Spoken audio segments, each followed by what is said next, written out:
akkanatti boottu itti muddina gaafa bilisiginnaan ammoo dhiiga mimmaan dhiftee dhiiga diimaa boottu waasii ammoo itti muddina jechuudha. Garuu ammoo of qopheessuun nurra jiraata. Uf qopheessuu, ufirra rafuu, ufirra taa'uu nurra jiraata. Gammanneerra jennee gammachuudhaan lafa fixuun nurra jiraatu yaa ilmaan Oromoo. Akkasuma ammoo karaa yaada kan koo ajandaa dhufeetitti hin deeba. Ajandaan kan koo kanadha.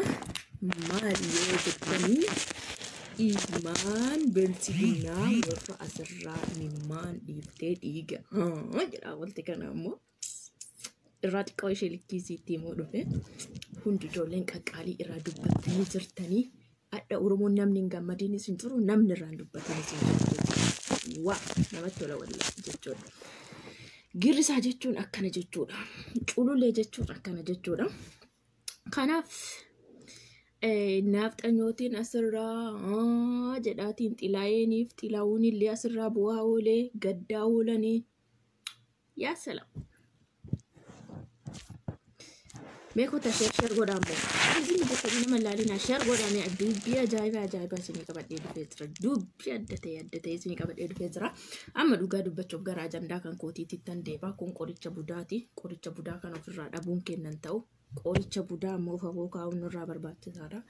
Kanaaf shamsaa adeemi nama wayiin fidi. Kai ittiin dhaqee fidi. Kai mee ijoollee tokkiin naa guurii naa fidi. Kanaaf dhugaa dubbachuuf baay'ee tokko gammannee jira. Oromoon hundinuu baga gammaddan baga gammanne isse unkaan. Wallahi baga duute baga dhumatti ganaa tokkoon isii jechuudha. Taadha wallagga kaleessa wallagga dhumatte osoo boottu taani hoo kutaa Oromiyaa hunda keessa jirtus ganaa xirrigiin isii dhumachuu deema jechuudha nafxanyaa jechuudha. Qaraa Oromoon gara laafessa Oromoon gara laafessa isaatiif harkatti uf jala qabatee jechuudha nafxanyaa Oromiyaa natti dawwalina. Sheemiin isin hin qabu yeroo nama dawwaltan. Asfiran nalaalana tindawalina. Oromoon nafxanyoota abiyoot kaasaayee qaraa Oromoon gara laafinsaa fi gara laafinsaan bobaa jalatti qabate. Gara laafinsi isaatiif ammoo nafxanyoota Oromiyaa keessa jirtu garaa jalatti qabate of jala qabate kenna ammoo garaa haadhaa jalaa fuudhamaa ajjeefamaa ture jechuudha. Kenna garaa haadhaa jalaa fuudhameetiin ammoo irbaata rasaasaa ta'aa ture jechuudha. Kun gara laafinsa Oromoo ture jechuudha. Sababa Oromoon gara laafuun jechuudha. Oromoo garaa laafin hanga yoomii garaa laafte mee garaa jabaadhu mee ija jabaadhu mee mataa jabaadhu. Amma jechuudha kaa. Dubbii ijoo abiyoot kaasaayee labsii muddamaa tattamaa paarlaamaa waamanii nafxanyootii nadha ija keessaa fuudhaa oolte abiyoot kaasaayee nafxanyootii asirra dhiiga kana bu'aa oolte kuni kenna namaa miti. Gaafa nu asii Oromoon dhiiga boonnu gaafa iseen asirra gadi baatanii nutti geerartan harki taraa wal dhiqa jette kaa Oromoon adda taraa harka wal dhiqotti jirra. Gaafa kalee duuti nama biraa miti duuti haacaaluu tokkichaa. Haga addaa diraasii onnee kenna nu madeessee gadi nu cabsee mataa ol qabachuu nu dhoorgeetiini onneen kenna madaa teennee kophaa kennaa boonnu gaafa haacaaluu hundeessaa wareegame gadi baatanii Gondareef Goojjamee nurra banattanii sirbaa Amaaraatiin nurratti caffaraa turtan. Abiyooti kaasaayee jechuudha. Abiyooti kaasaayee kan adda gadi baay'eetiin suyyuuda bu'ee nafxanyaam suyyuudu. Nafxanyaadhaaf suyyuudeetiin jedhu gaafa dhiigni ilmaa Oromoo akkasi qisaasamee dhiiga ilmaa Oromoo akkasitti jigaa ture. Shaneedha jedhan. Abbaa torbeeti jedhan. Keessanillee abbaa torbeetitu du'e kaa. Kenna abbaa torbee tarkaanfii irra fudhanne jettanii miti keessanillee abbaa torbeetitu du'e kaa. Abbaa torbee ajjeeftan kaa. Waraanni abiyoot kaasaayee woboo warri jettanii achuma nurraa dhaabsisaa woboo wayiitu ajjeesee hin jiruyyuu jechuudha. Waraanni abiyoot kaasaayee eenyu irra tarkaanfii fudhate abbaa torbee irratti abbama torbee jechuudha. Nafxanyaa abbaa torbee irratti tarkaanfii fudhate jechuudha. Dhugaan jirtu isii kanamaa hai maalii walsan nafxanyaa abbaa torbee ilmaa Oromoo wallagga keessa fixuudhaaf ammoo qophoofteettu waraannummaa abiyoot kaasaayee irratti tarkaanfii fudhate maal hai. Dubbitu barilaa wal jala loosuu taate barnullee jaluma loosnaka. Giseesaa asii dalgisanii nutti fidan nullee asii dalgisneetiin itti kennina jechuudha. Waraanuma abiyoot kaasaayetitu maal godhe? Naafxanyoota ilmaa Oromoo Wallagga keessa ilmaa Oromoo fixuudhaaf achi keessa jirtu waraannummaa Abiyoot Kaasaa irratti tarkaanfii fudhate. Abbaa torbee naafxanyoota irratti tarkaanfii fudhate jechuudha. Gaafa kennaa ajjeeftaniitiin ammoo qawwee bira daraddartaniitiin bombii bira daraddartanii shanii abbaa torbeeti jettan. Gaafa keessanii ammoo shaniitu ajjeese. Shanee keessantu ajjeese kaa. Abbaa torbee keessantu ka isin ammoo leenjiftanii gadi nubbaafte isinumatu wal fixe kaa isinumatu wanyaate ganaa wanyaattan. Inni Oromoo ganaa isin nyaatuu deema. Naafxanyoota Abiyoot Kaasee hadha suyyuuddee dhiiga imimmaan boottanii miti. Naafxanyooti hadha imimmaan boottanii miti. Ganaa dhiiga ba'uu deemtan. Ganaa maal Oromoo akkamitti keessi isaa gubate. Keessi Oromoo akkamitti diqqaa guddaan. Oromoo akkamitti diqqaa guddaadhaan akkamitti Oromoon dhiiga bu'aa ture, akkamitti Oromoon gubataa ture, gubaan Haacaaluu Hundeessaa akkamitti ilmaa Oromoo maraachee mataa isaan fuudhe, akkamitti ammoo ilmaa Oromoo sababa Haacaaluu Hundeessaatiif aarsaa kafalanii baga isinitti mul'atte ganaa dhiiga boottan tokko isheen kun qaccee dhaabbo. Isheen kun qaccee isinii qacceedha isheen kun ammoo xiqqootu qame. Ganaa ofuma keessanii wanyaataattanii miti. Oromoon ganaa gadi deebisee jechuudha. Oromiyaa keessaa mataa keessan gadi deebisee mataa keessan gadi deebisee luka keessa ol saqqalee ganaa akkasii Oromiyaa keessaa isin baasuu deema. Sariidha. Mataarran nutu isin qabatee bara. Guduu kaleessa Abiyoot Kaasaa haga Abiyoot Kaasaa ilmaan kenna akkasii cafacafaatiin ture. Haga Abiyoot Kaasaa ilmaan Oromoo akkasii dhiiga ilmaan Oromoo jissaatiin ture sanii. Usuu Oromoo namoonni naafxanyoota Oromiyaa keessa jirtu irratti tarkaanfii fudhate wallaahi billaahi Oromoon hadhan cabu. Caba kana hundan cabu Oromoo. Caba kana hunda gadi cabee ilmaan isaa tokkoon ammoo awwaalataa hin deemu jechuudha. Ka jedhu gaafa kennaa haadha dubartii ulfa gudeedeetiin ulfa garaa baaseetiin Ambootti ulfa garaa baaseetiin waraanni Abiyoot Kaasaa ulfa garaa baase. Gudeedee hin dubbanne.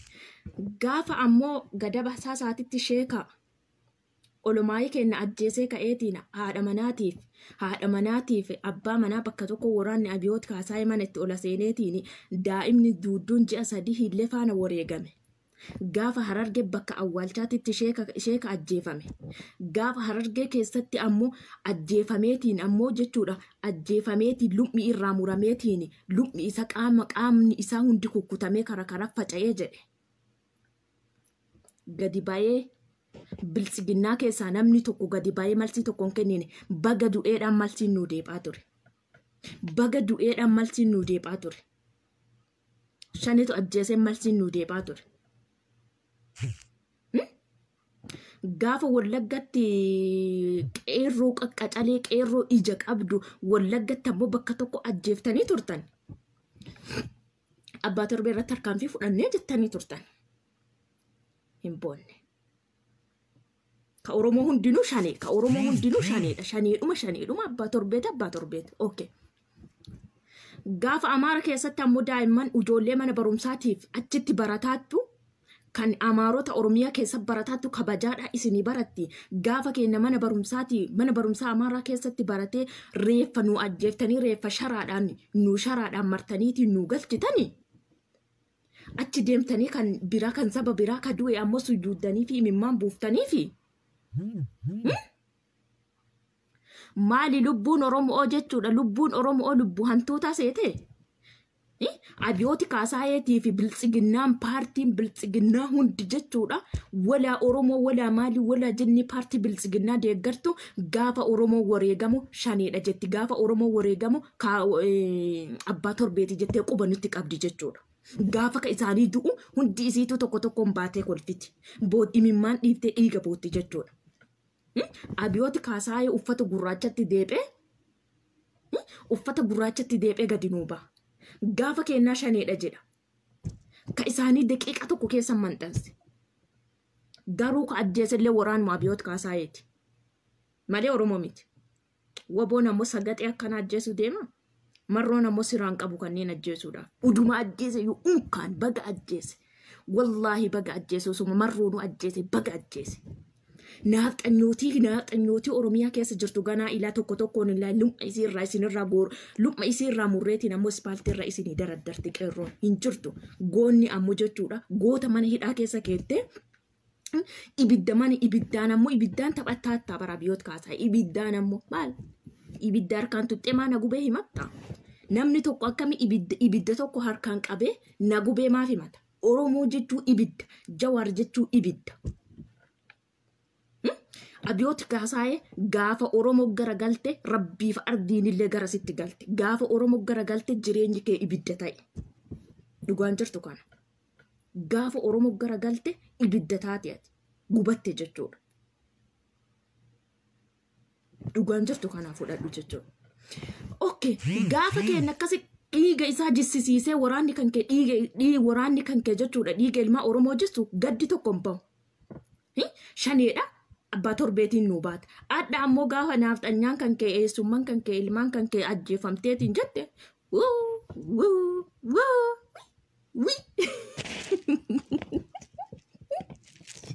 Inumaan kolfee miti adda kana. Inumaan kolfee miti adda kana. Yaa salaam. Yaa salaam. Yaa salaam. Wallaahi inumaan gammades inumaan kolfes jechuudha. Qaalittiin tokko hin furdatu. Hin furdatu ajaa'iba kana. Jedha kunuunsa taa'ee jechuudha. Ilaa paarlaamaa keessa taa'ee. Paarlaamaa keessa taa'ee maal jedha? Abiyooti Kaasaayee jechuudha. Adda surree keessa boola'eetuma gale. Surree keessa dhuufuu fixatee fichaan fixatee gale ijoollee yaa dhiiroo. Paarlaamaa keessa naaxanyaa ija qirqiddee keessaa baasuu kaate jechuudha.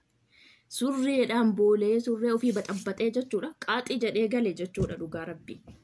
Itti shiddi Oromoo, itti muddi Oromoo ganaadha dubbiin jechuudha. Dubbiin ganaa naaxanyaa nu Abiyooti Kaasaayee akkana ashkarakkaruu deemti. Itti mudda wallaahi naaxanyaa Oromiyaa keessa jirtu jechuudha. Ganaa naaxanyaa Oromiyaa keessa jirtu jechuudha. Mismaara ilaatti qaraqaraa keessaa gadi uf keessaa gadi guura. Abiyooti Kaasaayee jechuudha. Gaafa san jilbiinfatee Oromootti gaafa san jilbiinfateetiin harka kennata jechuudha. Dhugaa naaxanyaan harka kennachiisaa jirti. Mee paarlaamaa irraa maal ta'e maal ta'u? Isaaniitti fundi isaa beeraa dhalaadhaa dhiiraan gadi baanii kan isaaniitiif ammoo wii jedhanii dhiiga bu'an.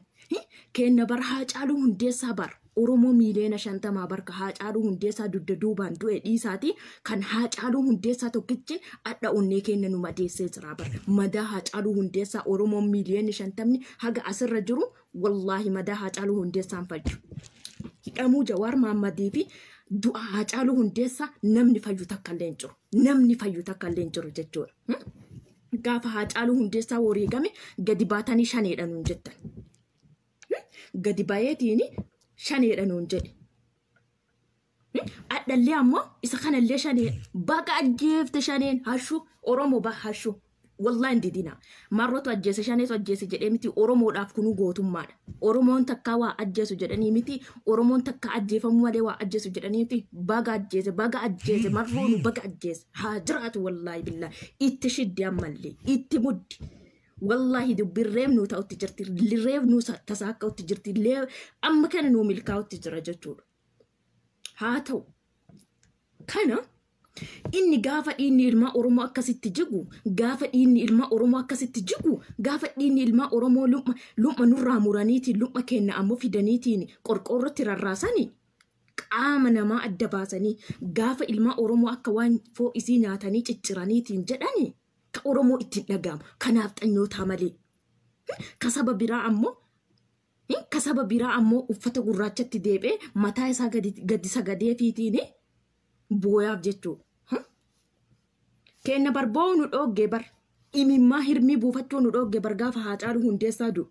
Oromoo Haacaaluu Hundeessaati hin booye gadda irraa nu dabalee bar. Dhugamatti Oromoo Haacaaluu Hundeessaati hin booye. Oromoon nullee as keessa kushiina Arabaa keessa maraannee hamma dandeenye boonnee jirra madoomnee jirra.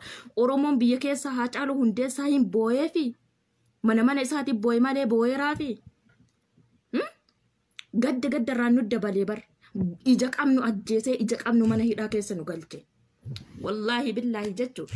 Itoophiyaan sun ganaa mataadhaan gassagaduu deemti jechuudha. Abiyooti Kaasaayee waliin ganaa gassagaduu deemta. Maali yoo jette akkamitti? Hai Goota mana hidhaa keessa keettee takka akkamitti kan Tigraay ragaa sii ba'utti jirtu Jawaar Maammadii Tigraaytu ragaa ba'utti jira bar. Jawaar Maammadii Tigraay kaleessa Jawaar Maammadii mataa isaanii gad deebisee maqalee galchetu goota ragaa ba'utti jira bar. Ka'atadha ammoo galata Jawaar Maammadii wallaaltee oolmaa Jawaar Maammadii wallaaltee ergummaa Jawaar Maammadii wayyaanee jalaa si baaseetiin jedhe wallaalteetiin adda goota mana hidhaa keessa keettee goota mana hidhaa keessa teettee akkasii ilma Oromootti taphattu kana ilma Oromootti taphattu kana Oromoo wallaalessi jala callisiseeta. Waraanaa Oromoo mataa gadi qaba yoo jette siin dandeettu jechuudha. Dhibbatti kana danda'u kana inyuma siin milkaa'u Abiyoot Kaasaayee jechuudha. Asii Oromoon amma wanti an Oromoo dhaamuu dhufe Oromoon baga gammadanii gammannee jirra garuu Oromoon wanti an Oromoo irra deebi'ee isinii himutti jiru. Namichattiin tun farra badduudha. Namichattiin tun summii badduudha. Abiyoot Kaasaayee jechuun summii keessaa summii hamtuudha. Muddamtee jirti.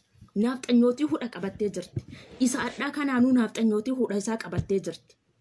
Muddamanii paarlaamaadha maaliif dhaaban?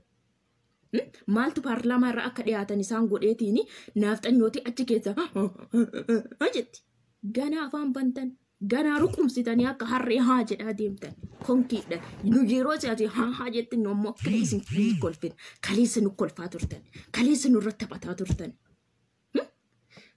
Wallahi dhugaa rabbi jechuudha. Lubbuudha. Oromoo keessatti lubbuudha. Abbo lubbuun takkitti ma warri jettan gadi deephaa tokkoon ilaale gadi deephaa konkiidhaan. Lubbuun kamaaliiti. Gaafa keenya nurra geeraraa turanii bar.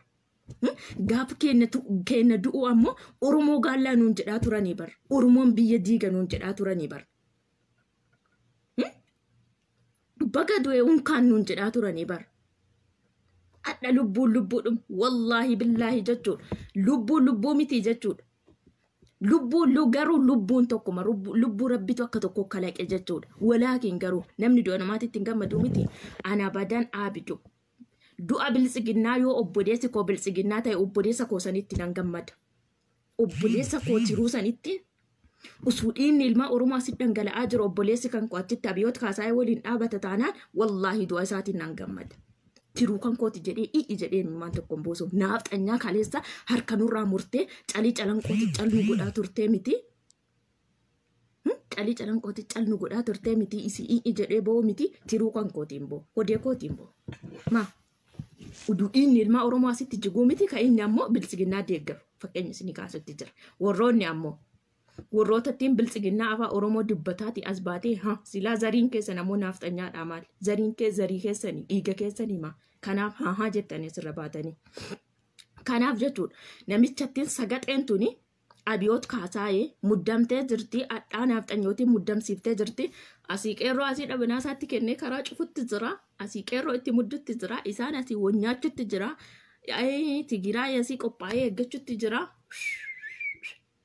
Dhufte dubbiin barana jechuudha. Oromoo uf qopheessuun kan lireef, uf qopheessuun kan keessa, uf eeguun kan keessa amma dhugaan jirtu jechuudha. Dubbiin jirtu amma. Qiichisas baay'isuu miti. Kolfuus baay'isuu miti. Dhugaa dubbachuudhaaf jechuudha. Uf qopheessaa ta'a. Namichatti kun waraana qabdi. Yoo waan feetellee taate waraana qabdi. Nafxanyootiin amma waa malee Abiyoot Kaasaayee achi keessa Wallagga dhaqeetiin ammoo Wallagga dhaqee uummata san hin finne. Waa malee dhaqee Wallaggatti uummata san xirrigu godhee hin finne jechuudha. Manni abbaan gubee qaaqan qabu jenna. Ufuma isaaniitiin wal ajjeesanii kaanii ufuma isaaniitii asitti deebi'anii booyan. Xiqqoomallee sheemiin isaan hin qabatu. Xiqqoomallee sheemii isaan hin qabatu. Ufuma isaaniitiin wal fixanii ufuma isaaniitiin wal nyaatanii kaanii ufuma isaatiin waraana isaatti ergee xirriga gatee fixee ka'e as deebi'ee booya jechuudha uffata gurraacha nu uffate. Xiqqoomallee kaanii isaan qabu namicha kan. Alhamdulillah rabbil alamin. Alhamdulillah. Qaataa dhiiga ilmaa Oromoo jissita. Qaataa dhiiga ilmaa Oromoo dhudda. Baguma dhiiga nafxanyaallee dhuddeetiin ammoo as deebitee bootteeyyu. Qaataa dhiiga ilmaa Oromoo lafa nadhaa. Baguma adda dhiiga ilmaan nafxanyaallee jissite. Baguma dhiiga ilmaan nafxanyaa eessummaan kan keetiillee jissitee kaatee uffata gurraacha uffatteeyyu baga dhuftee bootteeyyu jechuudha Abiyoot Kaasaayee. Ganaa dhiiga bootta. Ganaa dhiiga bootta. Ganaa surreen kan kee ammoo booliidhaan baxabbaxamee dhumata jechuudha. Hai tun qacceedha. Isheen tun xiqqishu. Kana namichattiin tun waa malee wallagga irratti dhattee wallagga irra dhattee uummata kana fixxee hin jirtu. Oromoo mana maalti sirra jiraata? Uf eeggannoo sirra jiraata. Gaafa wallaggi cabe Arsiin caba kan keetii beeki. Harargeen caba kan keetii beeki. Uf eeguu qabdan, uf qopheessuu qabdan, ufirra rafuu qabdan akka hayyuun keenya ija tokko rafi nuun jedhe sani ufirra rafuu isin ija tokko rafuutu isin irra jiraata. Ija lamaan rafuu isin irra hin jiraatu Oromoo. Dhiichimnee caffaruun nurra hin jiraatu. Nuga caffarreerra Abiyoot Kaasaayee waliin. Caffarreerra akka ajaa'ibaa kanatti caffareensi nu kaleessa Abiyoot Kaasaayee waliin caffaraa turre. Adda ammoo biyyee nu nyaachisaa jira. Adda akka nurra caffaramu uf goosifne jechuudha. Hin jenne malee goonni keenya mana hidhaa keessa jira. Maaliif shirri kun xaxameera? Maaliif naafxanyoota kana ajjeeseera? Naafxanyoota kana Abiyoot Kaasaayee maaliidhaaf itti yaadee itti falee ajjeesee? Maaliidhaaf kana godhi jedhamee Oromoo itti yaaduun xiinxaluu isinirra jiraata. Garuu naafxanyaadha kan kutaa Oromiyaa keessa mana ijaarateetiin ammoo lafa Oromoo qabee taa'aru naafxanyoota malee Oromoon ammoo Gondariif Gojjamiin dhaqee lafa isii qabee taa'an jiru jechuudha. Wanti isin eegaluu qabu jechuudha. Walaakiin ammoo jarri hidhattee qabdi, funyaanii hidhattee qabdi jarri. Naafxanyootas ta'ii, waraana Abiyootis ta'ii kan ajjeesu Oromoodha malee saba tokko irratti dhaqeetiin ammoo kilaashii qawwee hin laakka'u jechuudha. Oromoo irratti laakka'u malee jechuudha. Gootummaan isaanii Oromoodha. Ka Oromoo irraa ba'es Oromomatti deebisee Oromoo nyaata jechuudha. Kana garuu Oromoon maaltu si eeggata? Yeroo kutaan tokko cabu walirratti teettee hin laalin. Caba kutaa tokko hin teettee hin laalin. Waan biraatiif dhaqee wallagga keessatti wallaggaan ammoo irratti xiyyeeffannoo hamaa irratti kaa'eera. Xiyyeeffannoo hamaa wallagga irra kaa'ee jira Abiyoot Kaasaayee. Yeroo kana Oromoon gurra guurii guurattee teettee eeggachuu qabda. Maal wallagga gochuu deema namtichi kun jettee, maal gujitti gochuu qaba jettee, maal ammoo Hararge gochuu deema namtichi kun jettee uf eeggannoodhaan tokkummaadhaan. Hayyootiinis qeerroon biyya keessaa, abbootiin biyya keessaas uf qopheessitee ofirra taa'uu, ofirra rafuun sirra jiraata jechuudha. Waa galaafachuu deemti. Waa malee ammoo naafxanyoota hin galaafan. Waa malee naafxanyoota galaafateetiin naafxanyooti hadhaasirraa hargufamaa oolle jechuudha. Akka qilleensa bonaa. Rabbii sinaa hargufu, rabbii sinaa fixu ganaa dhumattani, ganaa dhiiga boottani. Barhaati Oromoo bar. Gubaa haati Oromoo gubatte ganaa argitani. Gubaa haati Oromoo gubatte ilmoo isii haati reeffa ilmoo isii irra teettisan ganaa arguu deemtan. Harki taraa wal dhiqa. Waan Oromoo argisan isinis arguu deemtan jechuudha. So namichittiin tun waa malee sagaxeen Abiyoot Kaasaayee jechuudha. Waa malee uummata kana fixxeen jirtu Oromoo uf qopheessii taa'e. Wallaggaan maaltu dhalata jedhu gurra kan kee guurii guuradhu taa'e wallaggaan caqasi. Wallaggi taa'iiti Harargee caqasi. Harargeen taa'e Arsii caqasi. Shawaan ammoo dhaqi Jimmaan caqasi. Wal caqasaa wal quba qabaadhaa. Akka Oromootiin cabutti jirra malee akka gandaatii miti. Akka Oromootiin nu balleessutti jira. Wallagga dheengadda ja'aan goonne jechuudha yoo taate diddamaa gaguutteen beeku qeerroo qacalee qeerroo ija qabdu qeerroo abdii sabaa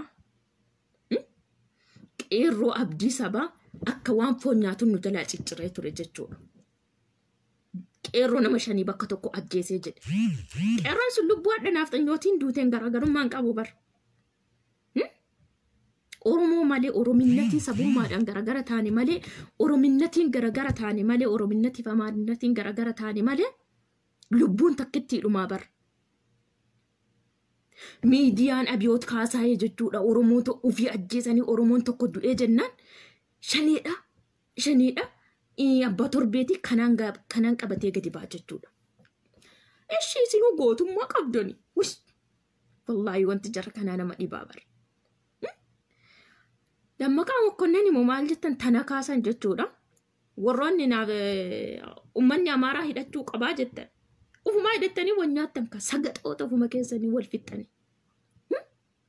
Yeroo afaan guuttattaniitiin ammoo mataa ol qabattanii gadi baatanii uummata keenya hidhachiifna jedhaa iyyitanii jabaadha dhiirummaa qabdanii. Addaammoo yeroo xirriqa ofii keessanii wal gootanii qircaana wal qalattaniitiin jettanii obbo Dammaqaa Mokonnon gadda isatti dhagame gadda uummata lixa Wallaggaatti ajjeefamee jedhamee gadda isaa mul'ifatee jira. Abiyooti Kaasaa uffata gurraacha uffatee gadda isaa mul'ifatee jira.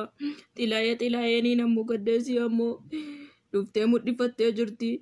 Uummanni paarlaamaa keessatti adda wal ga'ee jechuudha akka jiruuni.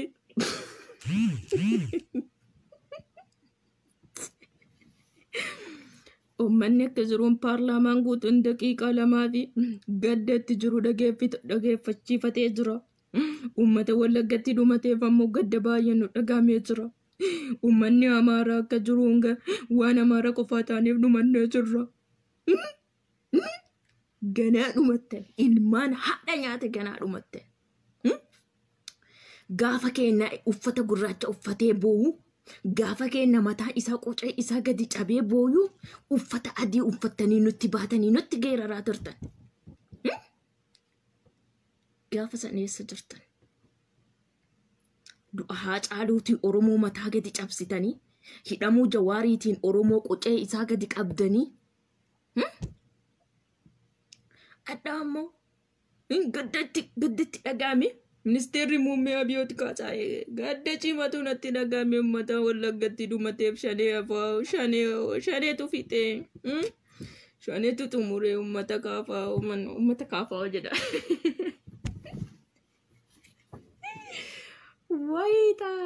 Wayi taata. Shaneen ammoo Wallagga keessatti akka jirtu jechuudha. Uummata Amaaraa qofa addaan baaftee fitte. Ganaa Abiyooti Kaasaa illee boonna kaa. Wallaahi torban kun uummata Oromootiif gammachuu haa ta'u jechuudha. Gammachuu Abiyooti Kaasaa illee rabbitti nuu haa dabalu. Abiyooti Kaasaa illee rabbitti nuu haa dabalu jedha ijoollee. Wallaahi jechuudha. Oromoon gammachuu haa argatu jechuudha. Abiyooti Kaasaa illee itti nuu dabalamee jechuudha. Walfaana naaftanyaan xirriq rabbi isaa naa godhu jechuudha. Gaddi keessan gadduma haa ta'u mana keessan gadda malee gammachuun hin seenin jechuudha. Mana Abiyooti Kaasaa mana naaftanyoota gadda malee gammachuun mana keessan hin seenin jechuudha. Fanni gurraachiin jiru eessa jira? Abiyooti Kaasaa kan koo adaaffadheen jiraayyuu argaan jiruyyuu ofirratti argutti hin jiru jechuudha. Abiyooti Kaasaa miidiyaan boqqolloo illee gadda uummata Wallagga keessa uummata Amaaraa bichaa uummanni Amaaraa Wallagga keessa dhumateef ammoo gadditti jira. Gaddi qabu dhageeffatee jira. Uummattoonni Amaarotaa illee naaftanyootiin illee tokkidhaan ammoo mataa nu fuudhanii tokki jedhan achirra dhufanii jechuudha. Yuutuubiidhaan mataa nu fuudhanii waan Amaaraa taane qofaaf dhumannee jedhan kaa. Gaafa Haacaaluun suuraa mililikii kalee harka nu muree nurra baastee piroofaayilii irra kaayataa turte bar. Naaftanyootiin nurra geeraraa turte hin geerarra kaanullee carraa nadha kennaa jechuudha. Abiyooti Kaasaa kuni dhugaadhumaan mootummaadha jedhaa namni. Isaanuu garagaltee gadi isa deebisutti jirti lakkanatti itti zaqazzaqotti jirti zaqazzaqamaa hambaa wayyaanee jechuudha. Zaqazzaqamaa wayyaanee hudduu isaa zaqazzaqaa turte Abiyooti Kaasaa. Tirfanyaa hambaa tirraafii wayyaanee hudduu isaa zaqazzaqaa turtetu adda nama ta'ee Jawaar nama godhe hudduu wayyaaneen isa zaqazzaqaa turte keessaa ol baasee nama godhee jennaan addaas bahee jechuudha. Ilma Oromoo mataa gadi cabsuu deema. Ganaa qocaan keessan gadi sin caba jechuudha. Uffata gurraacha uffattanii itti isin haafuufu jechuudha. Ganaa uffanni gurraachi kan torbaan kana qoyme bada sagaxee ishee Amaaraa kanas jalaa baafadha bada. Ilma haadha nyaate deemne jalaa bahe konka. Ganaadha gadda.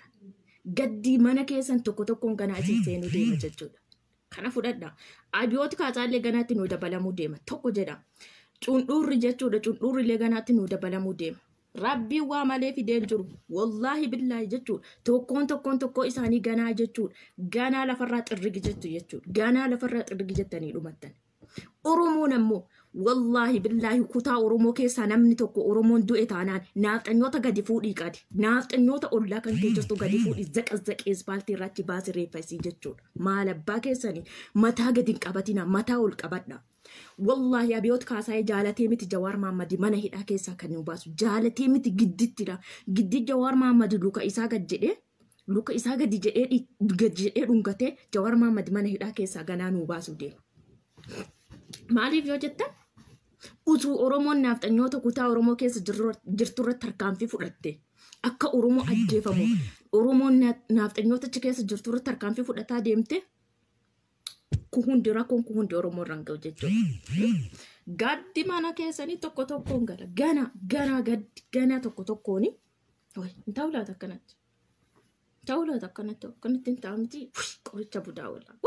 Hin jedhaman ada nan sakkare malee wallahi billahi inuman sakkare jawween illeen sirbinaa jedheera akka barbaadanitti ammoo hin geeradinaa jedhee jira garuu nan gammade abbo taa'ii inuman boo'a akka Oromoon qucee isii gadi cabdee boottu inuman boo'a adda ammoo inuman kolfa malee wallahi billahi natti tole malee nan gammade gammachuurraan ammoo waanuma dubbadhu waanuma dhiisu wallahi yaa dhiiroo yaa ujoole so kana jechuudha ilmaa Oromoo jabaadha itti shiddaa itti muddaa tokkummaadhaan gurra guuradhaa wal caqasaa wanti isinii dhaamu keessa ishee kana jechuudha. Ishee kana wanti ani ijoon ammoo isinii dabarsee isinii dhaamu gurra guuradhaa gurra keessanii guuradhaa wal caqasaa wal eegaa. Amma naaxanyootiin ammoo hudha qabattee jirti. Adda paarlaamaa irratti waan isaa alba'aa imimmaaniin ammoo Abiyoot Kaasaayee ija babaasanii jechuudha. Ija babaasanii ija keessaa fuudhuu ka'anii muddamanii paarlaamaa dhaabatanii turan jechuudha. Amma ammoo maaltu deema? Gaafa Wallaggaa inni waraana labseetiin Wallagga keessaa mana naaxanyootiin dhumatteetti miti gaafa inni Wallaggatti waraana labse isii Oromiyaa keessaa naaxanyaa Oromiyaa keessa jirtu hudduu isii zaqazaqaa. Wallahi waraana Wallaggatti gadi dhiisaa miti. Wallagga keessatti naaxanyootiin konkoodhumatti jedhee gaafa inni Wallagga keessa waraana isaa Wallagga gadi yaaseetiin jedhe isin asii naaxanyoota Oromiyaa keessa jirtu itti shidda. Akkasuma deentaatu dubbii kanarra hojjadha. Yoo isin asii naaxanyoota asii dhukkee irraa kaaftan aadaa Oromoon mataa gadi qabataan jiru aadaa Oromoon harka naa kennataan jiru jedhee ganaa gadi deebi'ee harka nuu kennatu deema jechuudha. Kanaaf itti shiddaa itti muddaa baga gammaddanii haa dhumattu ganaa dhumachuu deemti asirratti ammoo qeerroo kan koo galatoonfachuu barbaada. Wallahi qeerroon illee waanuma ajaa'ibaa waanuma nama konfachiisu.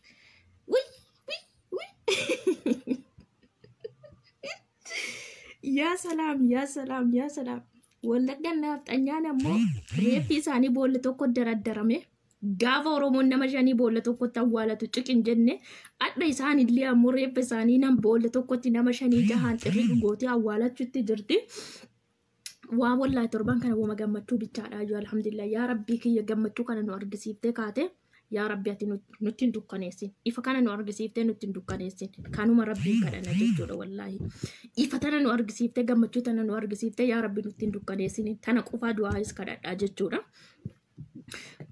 Qeerroon jechuudha hojii qeerroo hojjete hojii onnee namaa boonsaa hojii onnee namaa gammachiisaati jechuudha. Irra darbee jechuudha qeerroon gadi makiinaa gabbiinaa keessaa shufeerii gadi buusee jilbiin fadhu.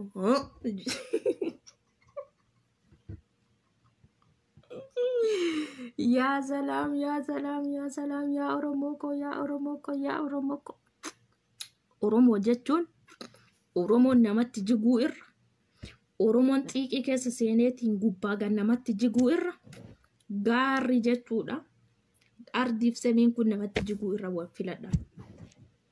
Oromoon gubbaa namatti jige namni irraa ol qabee danda'u hin jiru jechuudha. Makiinota labsii qeerroo didee cabsee deeme jechuudha. Tan barka jettee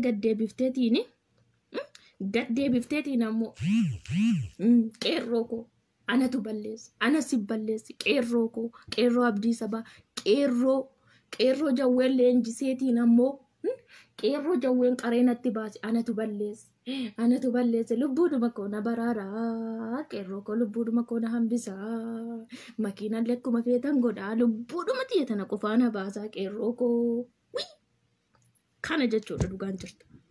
Qeerroo jawween qaree baase qeerroo goonni leenjisee baase ittiin qoosuun hin taatiire hin taatu abadan. Qeerroo goonni leenjisee baaseeni qoosaan hin taatu dhiiroo. Oromoo walii galaa jechuun kanaaf isin ijjinaa barra. Kanaaf ammoo shawaa qeenna, kanaaf ammoo jimma qeenna, kanaaf ammoo wallagga qeenna, kanaaf ammoo iluu qeenna, kanaaf isin qeenna barra. Tokkummaa kanaan yoo kaatan nullee asii onneen kenna ila gammachuudhaan. Jenne gammachuudhaan bakka jirru wallaalla jechuudha. Sadarkaa jechuudha. Gajjilbiinfatamee jechuudha. Akka Abiyooti Kaasaayee wanti Oromoo wallaa dhangoon hin jira. Abiyooti Kaasaayee uffata gurraachatti deebisiiftee. Uffata gurraachatti deebisiiftee jechuudha. Jilbiinfiftee boochisaa oolli jechuudha. Qeerroon ammoo asii maalitti shiddite? Makiinaa qaalii qeerroo dideetiin dabarfate. Makiinaa qaalii qeerroo didee dabarfate maal goote? Keessaa gadi buufte. Qeerroo koo lubbuudhuma koo na hambisee adaraa. Lubbuudhuma koo na baasee adaraa qeerroo koo.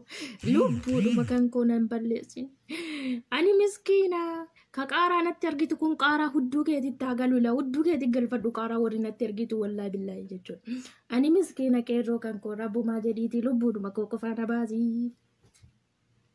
Jiraadhu qeerroo koo itti shiddi itti muddi. Akkana hojiin jiru jechuudha. Dhugaan jirtu akkana jechuudha. Labsiin kun ammoo itti nuu muddamuu qaba. Labsiin kun itti nuu fuufamuu qaba. Labsiin kun dhaabatuu hin qabu. Dubbiin jabaattee jirti. Daaspooraan biyya alaa jirtus hundi keessanuu akka jirtaniin qeerroo kana bira dhaabadha. Qeerroo abbaan kan keessi haa waamatu deemu. Konkaa bukkee. Konkaa niitii isaayyuu tasgabbeessuu hin dandeenye. Sagaxee. Abbichuu koo jedha. Abbichuun kan kee uummatatti amaaratti kan koo eessummaan koo adaraan hambisaa adaraanumaan balleessine eessummaan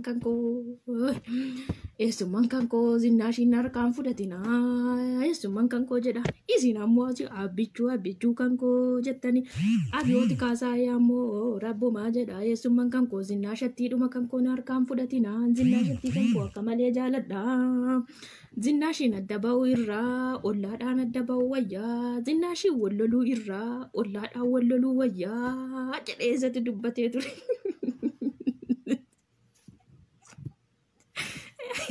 Warroonni jechuudha. Warroota bilisiginaa deeggartu rabbumatu sitti fidee Abiyooti Kaasaayee jechuudha. Abiyooti Kaasaayee biyyaan hafxanyaa hudha qabattee rabbumaa jedhaa zinnaashattiidhuma kan koona harkaan fudhatinaa.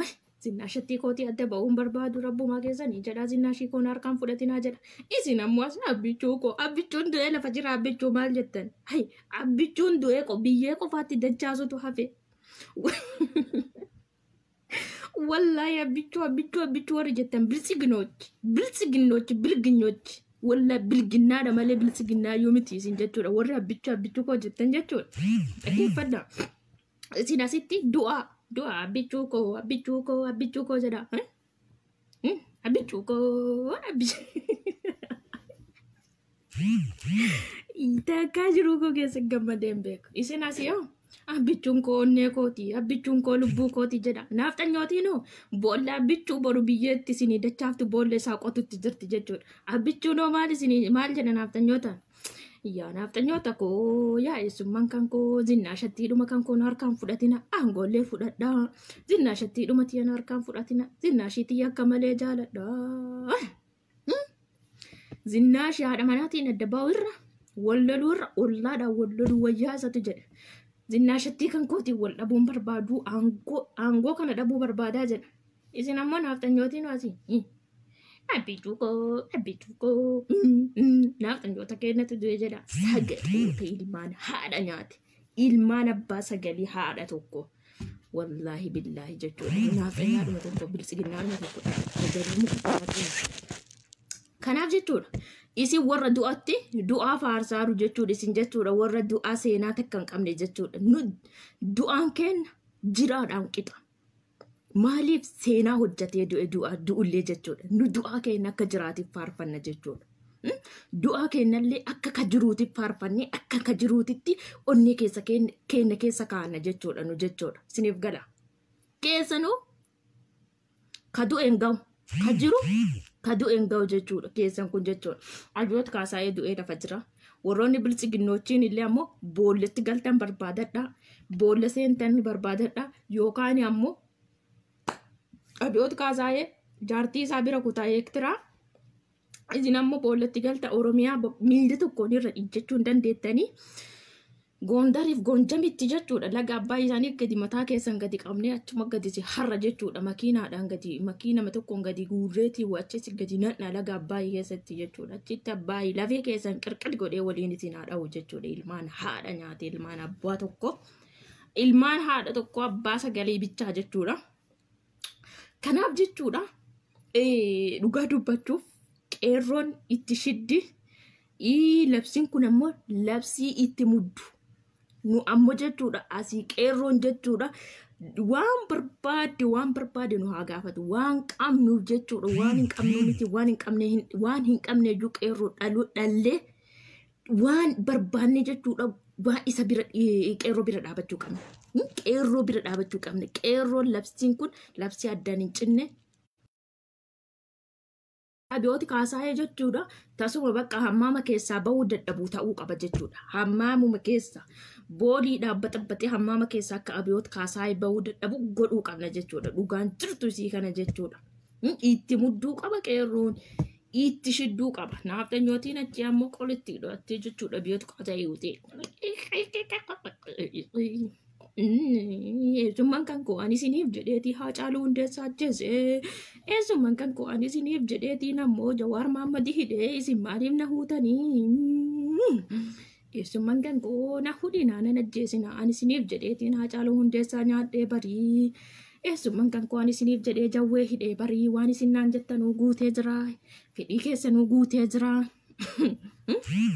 Isin ammoo maalumaaf na ajjeeftu maalumaaf ammoo na ajjeeftaniitiin jettu jedhachi jechuudha. Kanaaf Oromoon itti muddi qeerroo Oromiyaa nu boonsitanii jirtanii qeerroon kutaa 11 lafaa seeraan dambaxxanii jirtanii itti muddutti jirtanii itti shidda Abiyoot Kaasaayee jechuudha.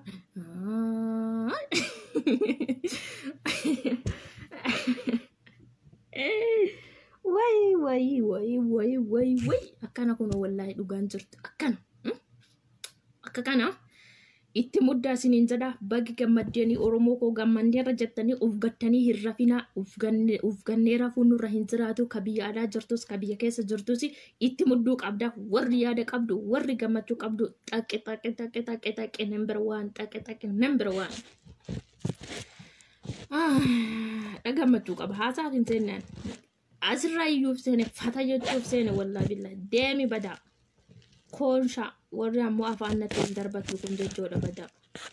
Meeqoo ijoollee Alii Huseen meeqoottuma seen warri yaada qabdan.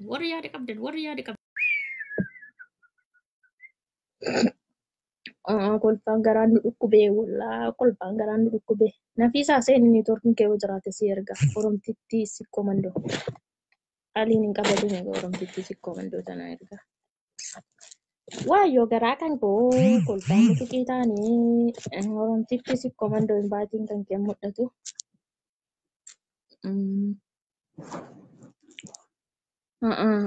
Ijoollee yaa'in ayyaana isin kolfisiisuutti deebe.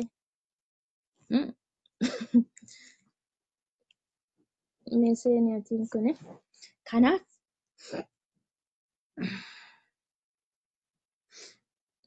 Abiyoot Kaasaayee kiyyaa ganaa dhiiga boottaa ijoolleen ammoo na dadhabde.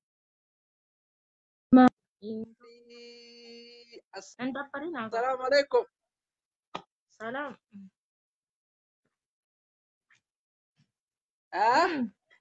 Waalaikum salaam. Arra mirkaansa ajaa'iba kana qabdan. Arra mirkaansa ajaa'iba kana qabdan se. Akka ajaa'ibatti. Itti sheddimee daqiiqaa sadii. Natti hin baay'iftu akka ati haasoftutti haasa'uu barbaadaati immoo daqiiqa sadii naa kennita irra. Haati illee kutee jira ijoollee wal geessuuf ta'e laadha warri tokko ol darbatu hunduma isaanii taqabbaluuf ta'a aggaabbasuuf ta'u. Okay, ambeeta yaada qabaa waa'ee dhumaatii uummata gara wallaggaa irra dhume kan irratti jechuudha. Mhm. Bilisiginnaan gaddi har'a jarri gadde nuti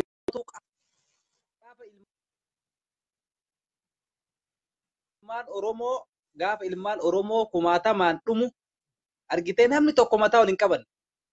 Wanni isin galuu qabu uummanni Oromoo namni tokko mataa ol hin qabanne jechuudha. Har'a gaddi jarri gaddu kana nu gaafa Haacaaluun du'e gaafa hooggantoonni Oromoo mana hidhaatitti guuramte gaafsan gaddi. Gaafa saniitti nu gaddi kenna itti fufe jechuudha. Har'a jarri wadallan jechuun wanni gubbatti paarlamaa gubbarra yaa'anii teessoo garaagaraa akkasitti gaddan. Kuni isa jalqabaati. Gaddi isaanii itti fufa gana itti fufa gaddi isaanii jechuudha. Kuni neeyidha. Sargi isaanii gadi. Argitee madaa uummanni Oromoo madaayisan har'a argitee har'a jarri reef eegalaa jechuudha. Reef eegala jechuudha. Kuni gana madaa jarri madaayisan har'a gara jarri eegala jechuudha. Kanaaf nuti uummanni Oromoo jalqaba. Jaalmaarroon tarkaanfii fudhachuun isaa jalqaba jechuudha. Garuu jaalmaarroodha jedhan malee waan kana kan raawwataa jiru siyaasa Kana Abiyyi ta'uu beekama. jaalmaarroon hin raawwanne Siyaasa Abiyyi ta'uu beekama. jaalmaarroo amma nulaa wanta beekuu qabnu jaalmaarroon ammoo Laal sagantaa akkanaa biraa uumaan godhu jechuudha. Siif gala jaalmaarroon waraana biyyoota kaasaa of jechuudha eeggannoo uummanni Oromoo gad jilbeenfachiisee irraa hiikkatee ka'eetiin ammoo gadi jilbeenfachiiseetiin dhukkee irraa kaasutti jira jechuudha. Sagantaa bakkoota akkanaa jechuudha naaftanyootii Oromiyaa keessa deemee naaftanyootii sagantaa akkanaa irratti maqaa isaan dhaadessu. Kana abiyoot kaasaa'ee bakka kana yoo dhugamaan gad xiinxallinee itti deebine abiyoot kaasaa'ee ufuma isaatii ajjeese ufuma isaatii hadha naaftanyootaan jechuudha. Tooktookiidhaan mataa nu dhukkubsanii yuutuubiin mataa nu dhukkubsanii feesbuukaan mataa nu dhukkubsu jiran jechuudha. dhaggeeffadhu kuni siyaasa namichi kun gaafa Jawaar Mohaammed irratti yaaliin ajjechaa godhame argitee gaafa sanillee siyaasaaf biyya hambaa deemee jechuudha.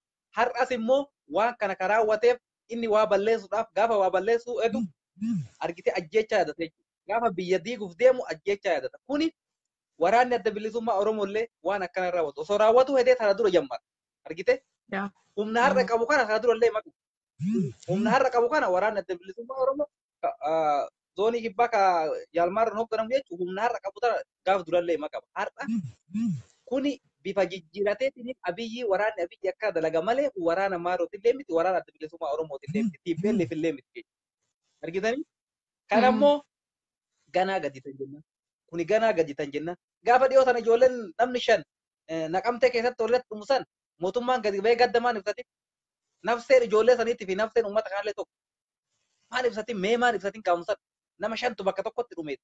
Dargaggoon akkasiitu sun ijateetiin agarte jechuudha. Gaafa baalee roobet irratti viidiyoon agartanii duuba rasaasni akkasitti duuba itti dhukee ilmaan Oromoo lafarra butu san gaddamaan ibsatiin har'a Abiyyii fi Shimallis Asbaaniitiin as gubbarra gadda ibsatan jechuudha. Argite kuni osoo mootummaan jiraate gaafa uummanni Oromoo fulbaana 30 booda mootummaan hin jiru uummanni Oromoo jedhee beektonni Oromoo labsan argitee bilqinnaa asirra yaadeetiniin abbichuu kenna jira jetteetiin uf qoraasaa turte san jechuudha. Har'a eega mootummaan jiraate biyyamaatti tasgabbii ittiin goone qaamni jarri hin beekne ka dhufeetiin uummata akka itti fidatuun eessaa dhufe qaamni jarri hin beekne mootummaan eega biyya bulchaa jiraate qaamni isaan ala uummata biyya keessa hidhatee deemu tokko eessaa dhufe. Hiree mootummaan jedhee biyya bulchaa jira qaamni biraa kan hidhatee uummata isaanii fixu eessa jira. Kanaaf nuti uummanni Oromoo Kasih bakati jadi an badin kajiru wal arguun na buutii kaduu malee haa. Itti muddite jirta. Akkasanii abiyoota kaasaa jechuun nama jaartii isaas tadaadaruu nama jaartii isaa bulchuu hin dandeenye jechuudha. Nama jaartii isaa kibiriitii moo maali jedhu Daaneel kibiriitii. Daaneel kibiriitee sun jaartii isaa zinnaashii zinnaa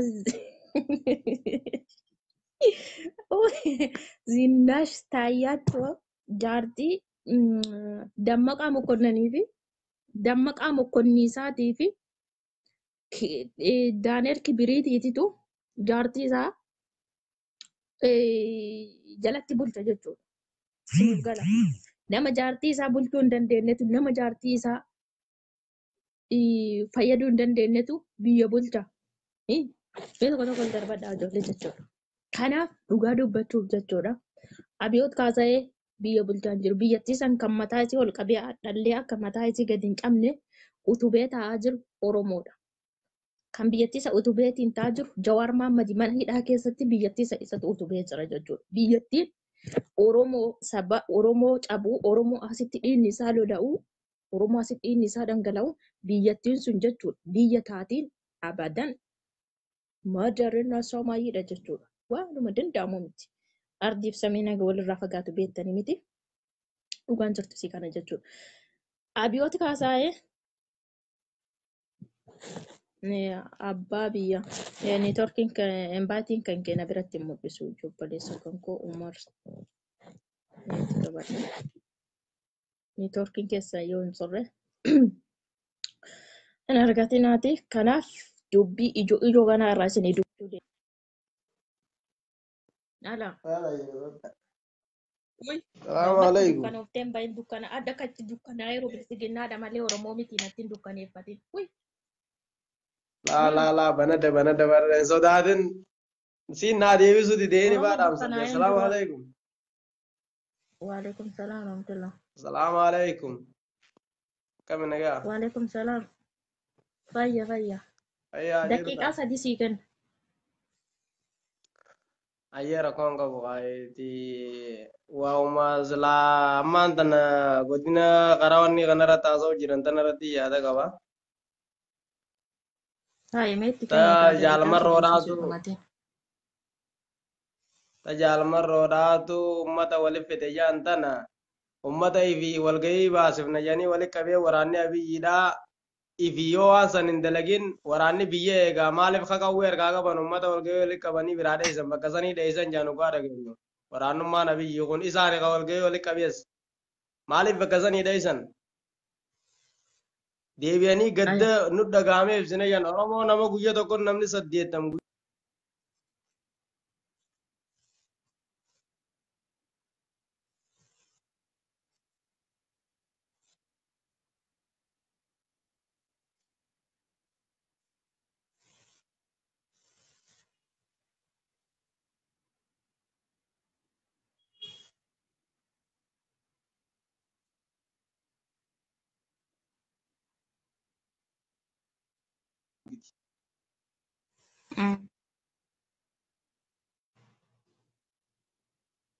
Obboleessa koo neetworkiin keessi baafachiisee jira.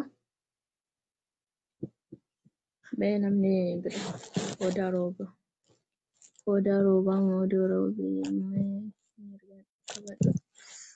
shamarran hin jirtanii eessa kuttan shamarran? Hai koottaa qabsoon shamarran keessa hin sirreen taatu. Dhugaa dubbachuuf jechuudha. Dhugaa dubbachuuf Abiyoot kaasaayee amma mee taphannee irraa hin gayaa. Gadda isaan ammoo adda jedhaa oolanillee agarsiifne irraa hin gahaa. Baqum nagar haasaa qum nagaritti deebi'ee amma isinii dubbadha dubbii joojoo warri baatee erga taatan ammoo isinii neetworkiin keessan dadhabaadha jechuudha. Neetworkiin keessan sirriin jiru neetworkii keessan sirreeffadhaa koottaa jechuudha. Oromoo asirraa wanta beekuu qabdu jechuudha. Amma haasaa ijootti isinii deebi'ee jira. Isin tabsiisuu isinitti biqaafata isin gochuuf dhufe. Maaliif gadaa deebituu fi kaleessa nutu bu'aa ture. Kaleessa nutu gaddaa ture. Adda ammoo yeroo kana ammoo sagalee Oromtitti sikkoo mandoo maal madagaalle.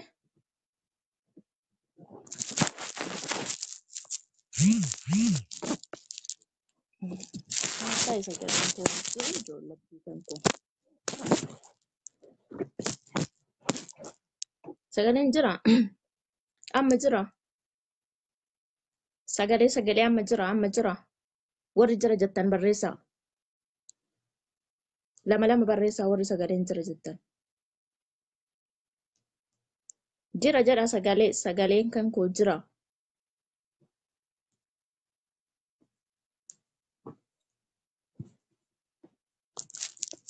Ujoolle sagaleen koo jira.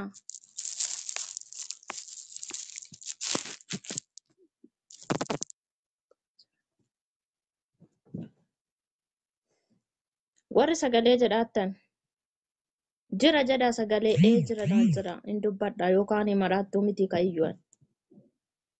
Okay jira jedhaniiran kalaasittan fuufa jechuudha. Abiyoot Kaasaayee jechuun shororkeessaa nama isa tokkoffaadha. Oromoon shororkeessaa nuun jedhee ture jechuudha Abiyoot Kaasaayee. Shororkeessaan isa. Dhugaa dubbachuudhaaf mee amma haasawama qubna garatti deebina. Qaldii keessaa baanee jirra amma jechuudha. Waa'ee dubbii ijootitti yoo deebineetiin jenne jechuudha. Uummata Wallagga keessatti fixe sagaleen kee hin jiru. Muddiin maal taate? Gurbaa wallaa of eegi. Biita kee of eeggadhu. Waraana qabaaf biraa yoo barbaaddee jette. Nan jeeqen. Sagaleen jira jedhaniiru. Dubbii kana shiraaf xaxee jira. Shiraaf godhee jira namichi kun jechuudha. Shira Oromoo irratti xaxuuf Oromoo amma dhiiga Oromoo qisaasuudhaaf, dhiiga Oromoo jissuudhaaf, Oromoo kaqara jissaaru caalaa Oromoo isaa walidhachiiftee qophooftee jirti mitiiree Oromoo mataa gadi cabsuuf, Oromoo quuccee gadi cabsuudhaa fi shira kana xaxee jira jechuudha. Waraanni isaa jechuudha. Akka jiru Wallagga keessatti waggaa meeqa kan waraana isaa labse urga dhufee aangoo qabate Wallaggaan irratti tama ka'ee waraana labse jechuudha namtichi kun jechuudha. Uummata kana jaalmarrootu waame mee dhugaa rabbi jaalmarroodhaan maxxansina qaldiidha. Dubbii wanta akkanaa xuree abbaa tokko maxxansuun hin taatu. Jaalmarroon waraana isaa kan isa barbaadaa mataa isaa gadi deebisaara malee sagaxee akkanaa bakka Abiyoot Kaasaayee walgahii waame dhaqeetiin isii ajjeesuudhaaf jaalmarroon sa'aatiin qabu. Ishee akkana maqaa akkana bakka kanaatiin maqaa isaa xureessuun barbaadu. Waraana Abiyoot Kaasaayee mataa isaa gadi deebisutti jira malee jechuudha. Wanta akkanaa ufitti maxxansina Oromoon mee ammaa qubna garaatti deebinee jirra jechuudha. Walgahii kana kawaame Abiyoot Kaasaayeeti. Nyaattanyoota isaa isa kana deeggaraa jedheeti walgahii isaa waamatee ka'ee ufuma isaati waraana isaatti bansiise abboo. Ufuma isaati waraana isaatti bansiisee achi xirri godhee fixee ka'eetiin as bahee uffata gurraacha uffateetiin ammoo nutti bahee nutti iyya jechuudha. Kana maaliif godhee jira? Oromoo uf eeggadhu. Oromoon uf gattee irraa fi uf gattee hin taa'in. Kana maaliif gocha kana maaliif godhe namtichi kun shiraaf godhe? Oromoo dhiiga ilmaa Oromoo akka hin seene jisuudhaaf dhiiga ilmaa Oromoo cafaccafuuf kana godhe. Malee wanta biraatiif isinitti hin fakkaatina. Dhiiga ilmaa Oromoo jisuu barbaada. Oromoon kana ammoo irratti uf eeggachuu qabdi. Irratti ammoo qophoofteetiin uf qopheessitee taa'uun isii irra jiraataadha jechuudha. Uf gattee taa'uu hin qabdu. Namtichi kun bineensa. Nama Jawaariin goota keenyadha mana hidhaa keessa adamsaa jiru. Nama Haacaaluu goota keenya ajjeeseetiin ammoo onnee keenya madeesseeru jechuudha.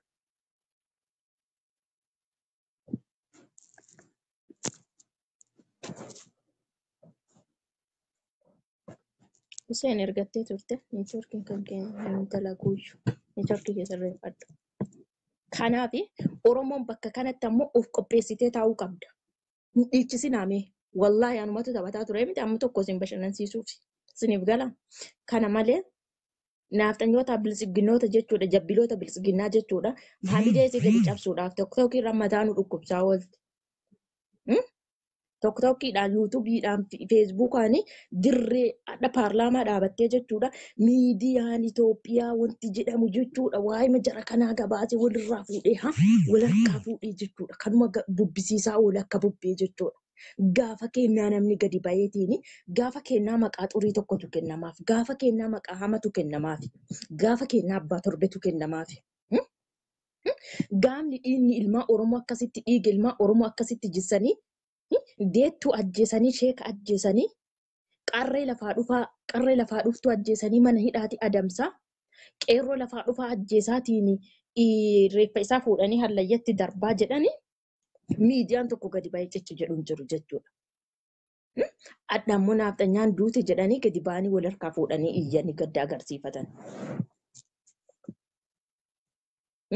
Kana inni dhiiga ilmaa Oromoo ammallee dhiiga ilmaa Oromoo irratti taphachuudhaaf shira kana xaxaa jira Abiyoot Kaasaayee. Kana Oromoon irratti beekattee irratti yaaddee uf eeggachuuf. Qaabsoo kan kee irraa duubatti deebi'uun sirra hin jiraatu. Hayyuu kan kee kabaafachuuf wixxifataa jirtu akka baafattu. Siraaj wannaa gootee turte ofirraa biis gootee turte. Useen neetwoorkiin kee dalagu neetwoorkiin kan kee sirri hin jiru jechuudha. Kanaaf shororkeessaan haleessee waggaa 27 dhiiga ilmaa Oromoo jissaa ture. Adhallee dhiiguma ilmaa Oromoo jisutti jira ala. Salaam alaikum. عليكم السلام. نقامي الحمد لله جرتا. فيك أبصر جرت أصل هاي مي مالو را دبتا رمي. بيتي وأنا تيت بقارة wanti dalagame kun waan Oromoof shira ta'e malee garuu wanti yookiin immoo Amaara miidhuuf beektee hayyootuma keenya kanarratti shira xaxuudhaaf wanni akkanaa hojjetama malee waan immoo of keessaa waan biraatti kan qabu har'a immoo gayyaa'anii imimmaan har'a akkasitti naafxanyaaf gadi yaa'anii akkasitti dhufu kun gaafa Oromoon ustaaza ta'ee dubartii ilmoo garaa qabdu ta'ee guutuun isaanii dhugusan imimmaan jaraa hin jiru. Har'a imimmaan paarlaamaa keessa ta'anii akkasitti kun jilbiifatee teessoo irratti akka nama wanta wayii silatii wayii godhataniitti akkasitti ilaal jilbiifataniitiin hin booyan jechuu marti isaanii huccuu Oromoo dhiigni ilmaan Oromoo akkasitti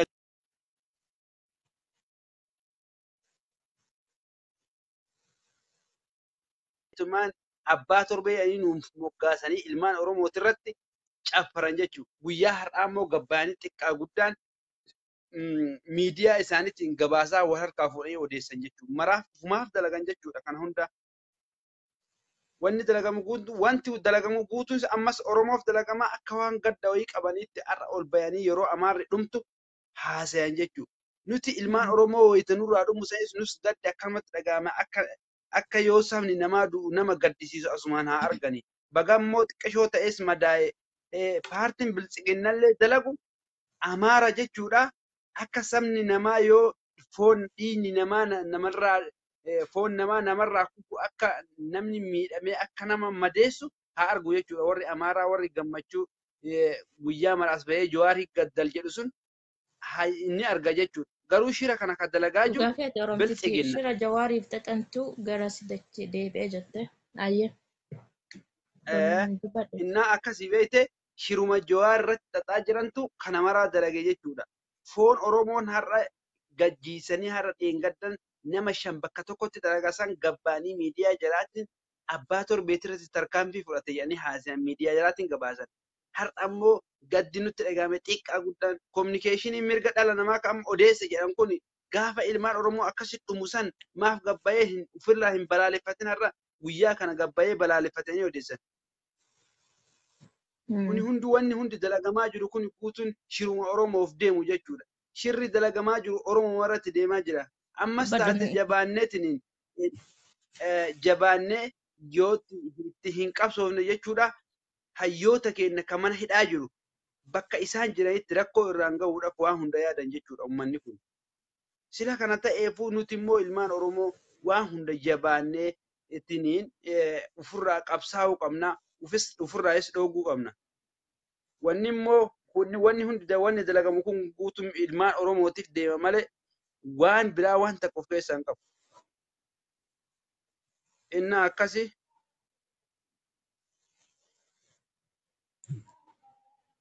waan akkasiititti ilmaan Oromoo hundi keessanuutu wal fakkaadhatii qabsoon kan keenya itti haa jibu jabaate immoo qabsoon tan duraatirra amma ho'atti jira.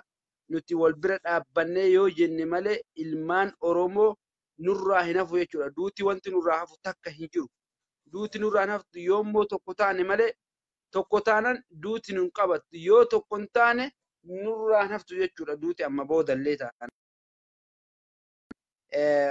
Warroonni immoo yaada qabdanis akkasuma yaada kennadhaati caaliyyelleen